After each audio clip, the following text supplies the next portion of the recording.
अस्सलाम वालेकुम। आज हम बनाने जा रहे हैं एक और मज़ेदार चिकन की रेसिपी, ब्लैक पेपर चिकन। सबसे पहले हम ऑयल डालेंगे, उसमें प्याज डाल के प्याज को ब्राउन होने देंगे। जब हमारा प्याज ब्राउन हो जाए तो उसमें अदरक लहसुन का पेस्ट और मिर्ची डाल के अच्छी तरह बुनाई करेंगे। 5 मिनट के बाद फिर हम इसके अंदर अपना चिकन ऐड करेंगे और चिकन की अच्छी तरह से बुनाई करेंगे ताकि सारी स्मेल इसकी ख़त्म हो जाए। और जब ऑयल सेपरेट हो जाए तो हम इसके अंदर नमक, काली मिर्च डालने के बाद इसको अच्छी तरह से मिक्स करेंगे। फिर इसके अंदर हम दही को शामिल करेंगे।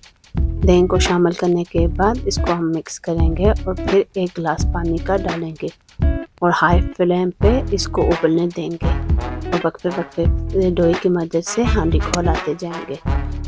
10 मिनट के बाद दही का पानी खुश्क हो गया है और अब हम इसकी अच्छी सी बुनाई करेंगे जब तक कि ऑयल सेपरेट ना हो जाए। जब ऑयल सेपरेट हो जाए तो इसे एज अ रोस्ट भी आप सर्व कर सकते हैं एज अ स्टार्टर। मैं इसमें आधा ग्लास पानी डालूंगी क्योंकि हमें ग्रेवी वाला चिकन चाहिए।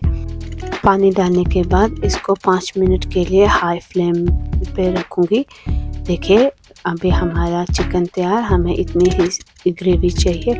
अब सूखी मेथी और हरा धनिया डाल के फ्लेम को बंद कर दूंगी। लीजिए हमारा ब्लैक पेपर चिकन तैयार। आप इसे एज अ मेन कोर्स चावल के साथ या चपाती के साथ सर्व करते हैं। मैं उम्मीद करती हूँ आप इस रेसिपी को ज़रूर ट्राई करेंगे और इन्जॉय करेंगे। शुक्रिया।